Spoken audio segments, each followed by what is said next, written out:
Okay, so hello. Today we will be talking about our second research project, and for this one will be fairly short because this idea is not very well defined right now, as well defined as the previous research idea is. So the questions we could ask are not well defined. The way you can frame the question is not well defined, but this is a very rough and raw idea. So today's topic will be generalized Bloch spheres. Okay, so today we'll be doing red. So in quantum mechanics, we have a qubit representation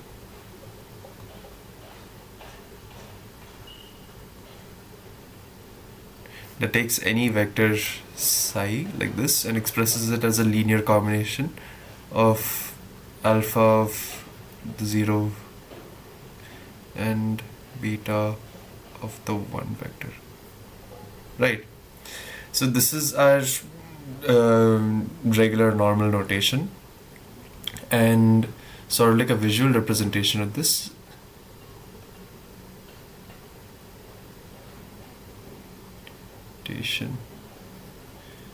is the Bloch sphere.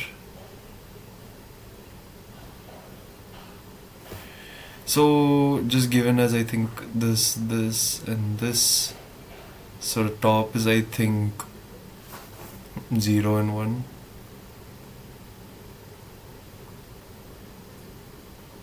They're all mutually perpendicular, so it doesn't matter which order it is really.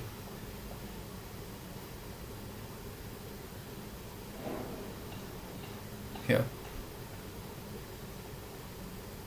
So this is your normal, like this is the ordinary way of representing, right? So under this project, we will try to generalize this. And we have two types of generalizations, okay? So under our generalizations, given a sphere, that it is. Yeah, okay, great. So given a sphere,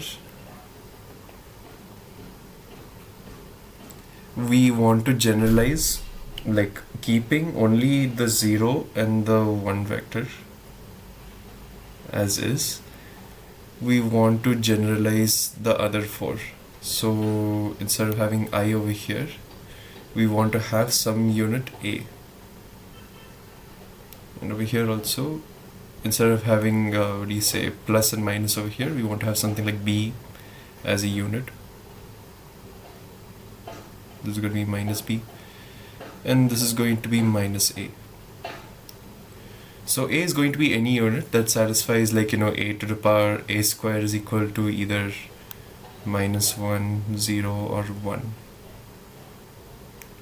Furthermore, we can take it as A to the power of 2 to the power of n is equal to -1, 0 and 1. And the reason is that this down here is a generalization of this, wherein if I had A square is equal to -1, that's just I, right? So if I want to generalize a new unit where it's A square is equal to I, so that's the same as A to the power of 4 equal -1.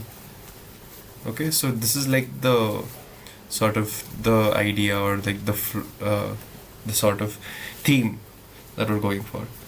So this is our general unit, and I expect that B is going to be some sort of linear combination of just A and minus A.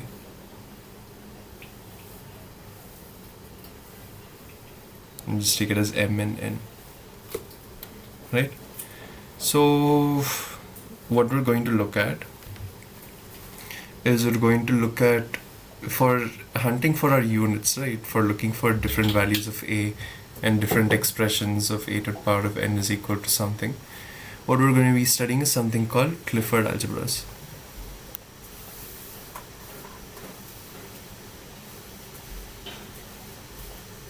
Now Clifford algebras basically allows you to generalize like complex numbers to give you three different types of number systems.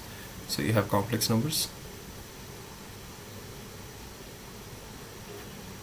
you're gonna have split complex numbers here, split complex, and you're gonna have dual numbers here. So these are all real numbers initially.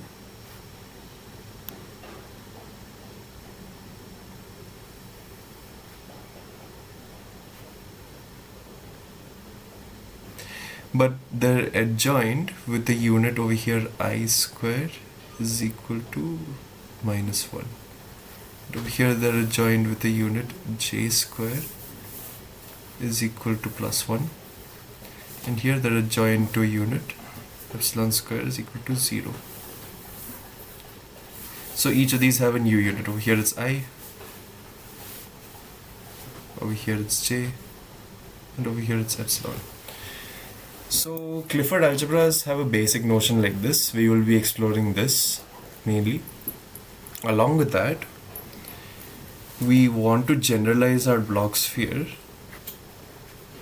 to have higher ordered units. So instead of just having I square is equal to -1, we want to start thinking about some unit A square is equal to I, or some unit A naught square is equal to A, as A is defined over here. So we want to keep going higher, because this thing is basically saying ki we have a unit A to the power 4 is equal to -1, right? Since I square is equal to -1.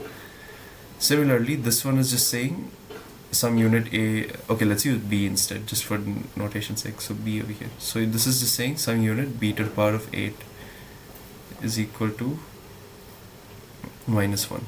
So that's why as you go on, it is B to the power 2 to the power of n is equal to -1, where n is a natural number. Okay, this is our kind of generalization. So what we want to do is we want to be able to go up this ladder, and we want to be able to come up with a corresponding Bloch sphere for it. And so the motivation behind this project is that we want to, so half spins are very naturally captured using complex numbers, right? Numbers capture half spins.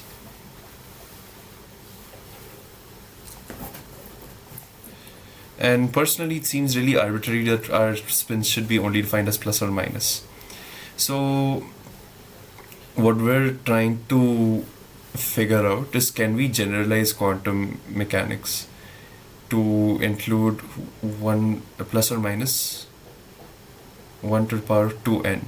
So I should be able to have plus or minus 1/4 of spin, 1/8 of spin, and so on and so forth. Okay, so this is our goal, and we think that the Bloch sphere is the easiest way of generalizing quantum mech in that sense, because you only have to worry about where each of these vectors come, and then you have to somehow express it as some linear combination Ci a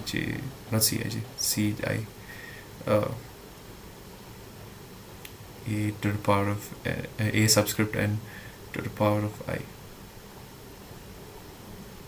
as a vector, something like this. Basically that's our goal. Okay, so if you are going to come join this project,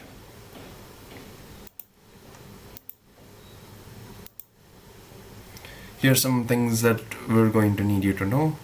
We want you to know linear algebra, prereqs. Linear algebra, we want you to have done at least a basic course in quantum mech, basic course in QM. Mostly because I want you to understand how the notation is used in linear algebra. I don't need you to understand the physics of quantum mech at all. Because right now we just want a framework. A framework is good enough. Okay, we don't need the physics. We just need to understand the framework. And we need to generalize the framework. We don't want to come up with new kinds of physics. We don't want to try to actually verify and see if this physics exists. We want to generalize this framework and see if we can say anything about any known results. And so the things that we'll be looking at is, this is our short-term goals. Short-term goals. So we want to generalize it in terms of Clifford algebras. So remember, Clifford algebras is basically going to give you a family of algebras.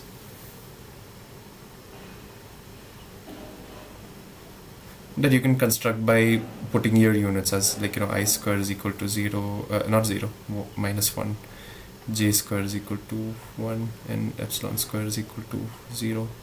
And this is basically how you construct things like quaternions, octonions, or quaternions, or septonions, I think, and so on. Basically, you can keep going higher and higher. So this is how you construct these algebras, and Clifford algebras gives you that framework of making that arbitrary algebra. So what we want to do is we want to generalize the Bloch sphere for any given Clifford algebra. Next thing we want to study,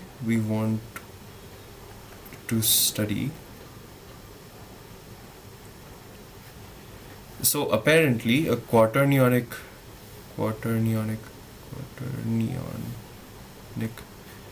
Bloch sphere exists. Okay, as rare of an idea it is, it probably exists. So we're going to be hunting for any research articles and just trying to understand what this is. And once we understand what this is, we want to generalize this so that we can have, again, we can do it for any arbitrary any arbitrary Clifford algebra. And lastly, we want to generalize to, once we understand the quaternion case better, we want to go ahead with cyclotomic fields,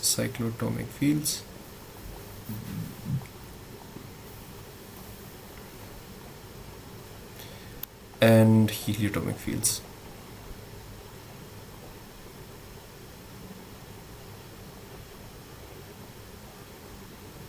So cyclotomic fields are well known and well studied. They're used in the study of modules, not modular spaces, just modules and schemes. And heliotomic fields are something that I made up to generalize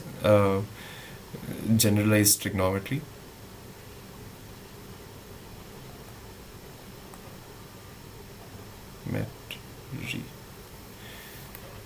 So we'll be going ahead with these three main goals. So 1, 2, and 3.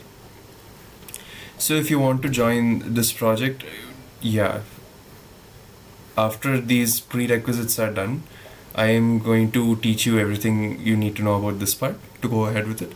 And there is, as long as you cover this part on your own, we're good to go. Okay, so reach out to me if you are interested in this project, and I will now make another video for another project.